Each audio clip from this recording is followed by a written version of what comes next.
दोस्तों, ectopic pregnancy आजकल एक बहुत बड़ी समस्या चल रही है, जिसकी वजह से काफी सारा महिला आजकल इस प्रॉब्लम में भूग रहा है और डिप्रेशन में है।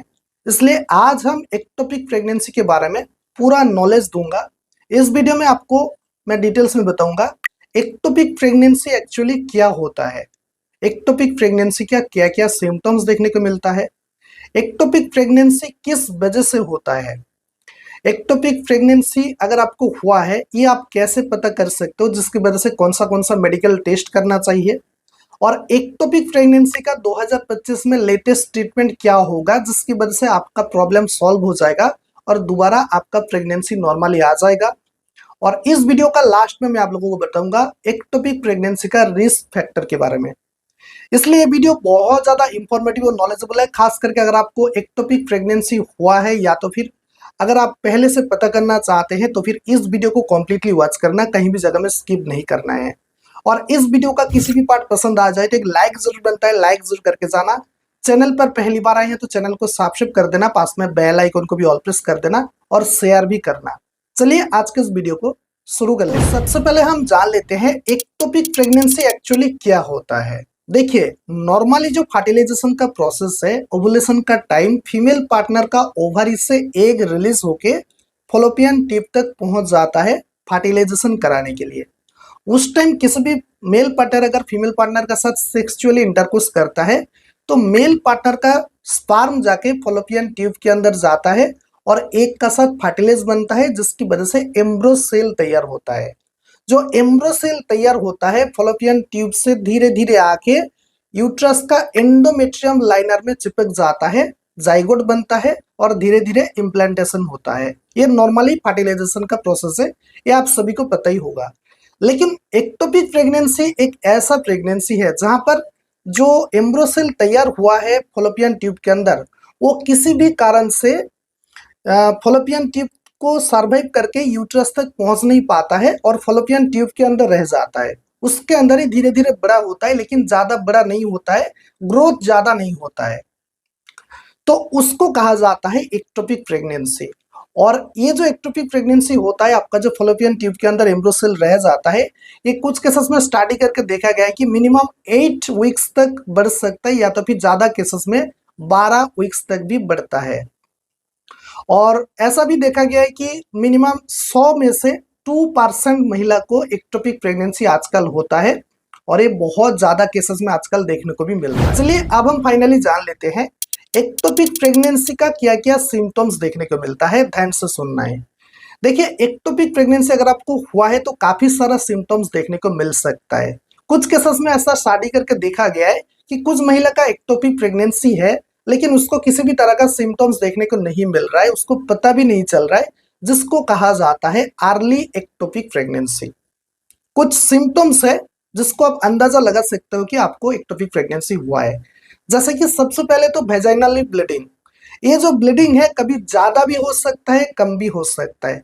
अगर आपको अर्ली एक्टोपिक प्रेगनेंसी हुआ है तो उस केसेस में वेजाइनल ब्लीडिंग होता है। और अगर एक्टोपिक प्रेगनेंसी अगर ज्यादा बढ़ चुका है, यानी रैप्चर हो चुका है, ट्यूब फट चुका है, तो उस केसेस में ज्यादा ब्लीडिंग हो सकता है, जिसकी वजह से आपका लाइफ थ्रेटनिंग का समस्या भी हो सकता है। उसके अलावा दूसरा केसेस में देखने को मिलता है पेन। ये जो पेन है आपका लोअर बैक पेन हो सकता है, पेल्विक पेन हो सकता है और एब्डोमिनल पेन भी हो सकता है। उसके अलावा है डिजीनेस। डिजीनेस का मतलब है आपको कभी कभी सर में चक्कर भी आ सकता है। वीकनेस, आपका शरीर में कमजोरी महसूस हो सकता है। उसके अलावा फेंटिंग, फेंटिंग यानी आप सेंसलेस भी कभी कभी हो सकते हो। उसके अलावा लो ब्लड प्रेशर, आपको लो ब्लड प्रेशर का समस्या हो सकता है। और सोल्जर में पेन भी हो सकता है, रेक्टल में प्रेशर भी हो सकता है। इतना सारा सिम्टम्स देखने को मिल रहा है। लेकिन पहले मैंने आपको जिस तरह का बताया कि कुछ केसेस में ऐसा देखा गया है कि कुछ सिम्टम्स नहीं होता है, जिसको अर्ली एक्टोपिक प्रेगनेंसी कहा जाता है। चलिए अब हम फाइनली बात कर लेते हैं एक्टोपिक प्रेगनेंसी अगर आपको हुआ है, ये पता करने के लिए आपको कौन सा मेडिकल टेस्ट करना चाहिए, आप कंफर्म हो सकते हो कि आपको एक्टोपिक प्रेगनेंसी हुआ है। देखिए, सबसे पहले अगर आपका प्रेगनेंसी नॉर्मली आया है तो उस केसेस में आपको यूरिन कार्ड से पहले यूरिन टेस्ट करा लेना चाहिए, जिसको HCG कहा जाता है। HCG कार्ड में पहले आपको टेस्ट करना है, कंफर्म हो जाना है कि आप प्रेग्नेंट हो या नहीं। अगर आपका यूरिन कार्ड में पॉजिटिव आता है तो उस केसेस में आपको दूसरा एक ब्लड टेस्ट करना चाहिए जिसका नेम है बीटा एचसीजी यानी beta human chorionic gonadotropin hormonal test करना चाहिए, जहां पर आप अंदाजा लगा सकते हो ये जो बीटा एचसीजी टेस्ट का रिजल्ट आता है एबनॉर्मल रिजल्ट शो कराता है, जिसकी वजह से आप अंदाजा लगा सकते हो कि आपको एक्टोपिक प्रेगनेंसी में भी हो सकता है। तीसरा एक टेस्ट है जिसका नेम है पेल्विक अल्ट्रासाउंड। अल्ट्रासाउंड करा के भी आपको देखना चाहिए, अल्ट्रासाउंड में भी फाइनली आपको पता चल जाएगा कि आपको एक्टोपिक प्रेगनेंसी हुआ है यानी ट्यूब में जो बच्चा है यानी जो एम्ब्रियो सेल है वो ट्यूब में रह गया है यानी। इतना सारा टेस्ट करने के बाद आप कंफर्म हो जाओगे कि आपको एक्टोपिक प्रेगनेंसी। तो चलिए अब हम आपको बताते हैं एक्टोपिक प्रेगनेंसी किन किन वजह से होता है, ध्यान से सुनना है। देखिए सबसे पहले तो एज एक मैटर करता है, यानी देखा गया एक स्टडी करके किसी भी महिला का 35 प्लस एज हो चुका है तो उस केसेस में एक्टोपिक प्रेगनेंसी में भी उनको हो सकता है। उसके अलावा पेल्विक सर्जरी, अगर आपका पेल्विक ऑर्गन में किसी भी तरह का सर्जरी हुआ है तो ज्यादा केसेस में देखने को मिलता है कि आपको एक्टोपिक प्रेगनेंसी हो सकता है। और फॉलोपियन जो ट्यूब है, ट्यूब अगर डैमेज हो चुका है, इन्फ्लामेशन हो चुका है, इन्फेक्शन फैल चुका है, सूजन हो चुका है तो उस केसेस में भी एक्टोपिक प्रेगनेंसी देखने को मिल सकता है। उसके अलावा एसटीआई यानी सेक्सुअल ट्रांसमिटेड इन्फेक्शन अगर आपको हुआ है तो फिर भी एक्टोपिक प्रेगनेंसी हो सकता है।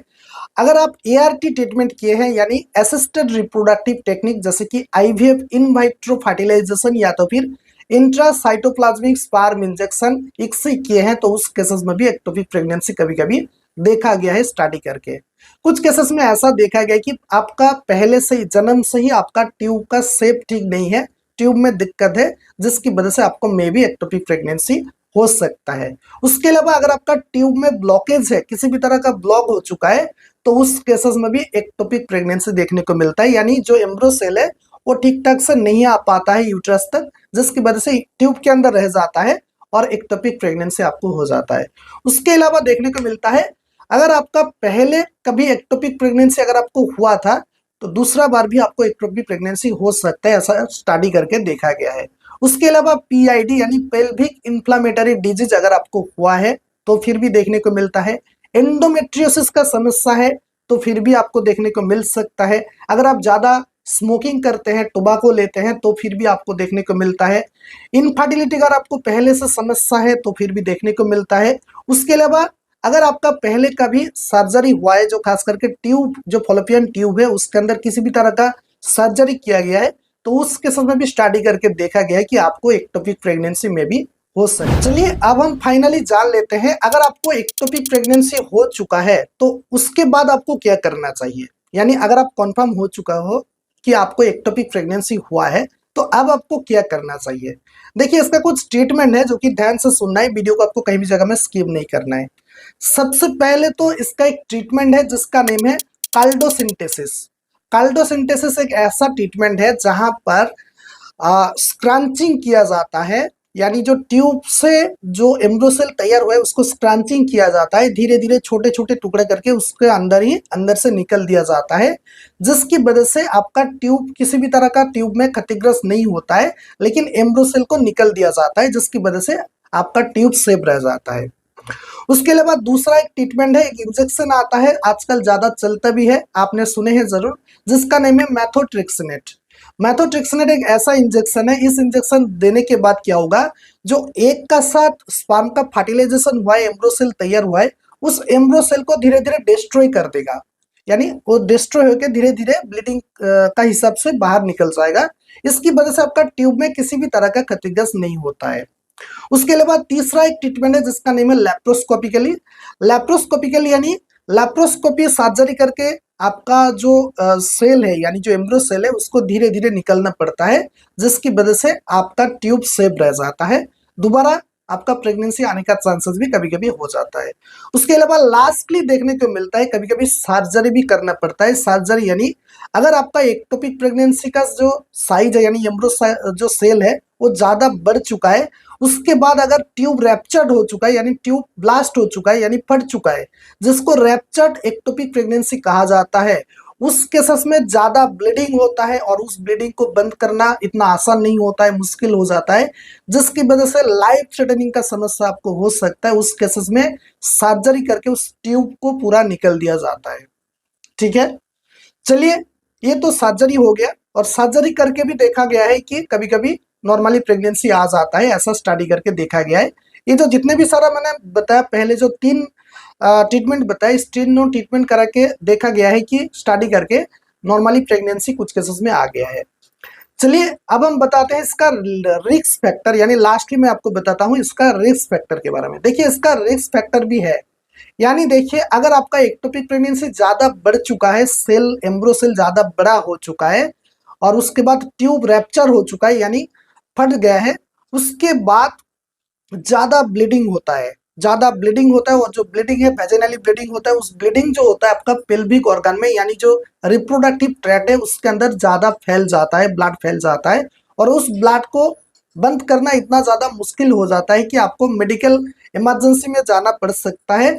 उसके बाद आपका लाइफ थ्रेटनिंग का समस्या भी हो सकता है। ठीक है, ये है रिस्क फैक्टर, ये आपने समझ लिया। देखिए, अगर आपका ट्यूब को रिमूव किया गया है, यानी आपका जो फॉलोपियन ट्यूब है, फॉलोपियन ट्यूब को रिमूव किया गया है, यानी सर्जरी करके फॉलोपियन ट्यूब को निकल दिया गया है, उसके बाद आपका तो नॉर्मली प्रेगनेंसी आने का चांसेस बहुत ज्यादा कम हो जाता है। ठीक है, उसके बाद तभी आपको जाना पड़ेगा एआरटी ट्रीटमेंट में, यानी असिस्टेड रिप्रोडक्टिव टेक्निक, जिसको कहा जाता है आईवीएफ। पहले मैंने आपको बताया इन विट्रो फर्टिलाइजेशन, या तो फिर इक्सी इंट्रासाइटोप्लाज्मिक स्पर्म इंजेक्शन। ये ट्रीटमेंट करा लीजिए, आपका प्रेगनेंसी सक्सेसफुली आ जाएगा।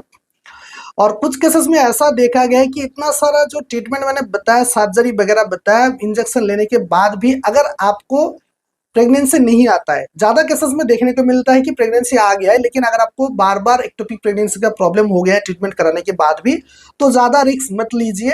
आप तभी एआरटी ट्रीटमेंट करा लीजिए, यानी assisted reproductive technique IVF ICSI करा लीजिए, आपका प्रेगनेंसी सक्सेसफुली आ जाएगा। ठीक है, तो ये जो एक्टोपिक प्रेगनेंसी लाइफ थ्रेटनिंग का समस्या है, हो सकता है आपका प्रॉब्लम बहुत बड़ा प्रॉब्लम हो सकता है।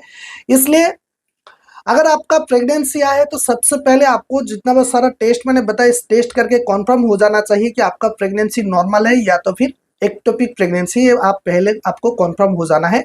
उसके बाद आपको एक्टोपिक प्रेगनेंसी हुआ है तो पहले मैंने जितने भी सारा स्टेप आपको बताई, इस स्टेप को आप फॉलो कीजिए। आई होप आपका प्रॉब्लम सॉल्व हो सकता है। उम्मीद है कि दोस्तों आज के इस वीडियो देखने के बाद आपका मन में जितना सारा कॉन्फ्यूजन था एक्टोपिक प्रेगनेंसी के बारे में, आई होप मैंने क्लियर कर दी है। लेकिन फिर भी अगर किसी भी तरह का दिक्कत आता है तो इस वीडियो का नीचे कमेंट सेक्शन में आप मुझे कुछ कमेंट भी कर सकते हैं। चलिए, आज के इस वीडियो को यहीं पर खत्म कर लेते हैं। मिलते हैं नेक्स्ट वीडियो में बिल्कुल नया टॉपिक के साथ। तब तक के लिए thank you so much and thanks for watching.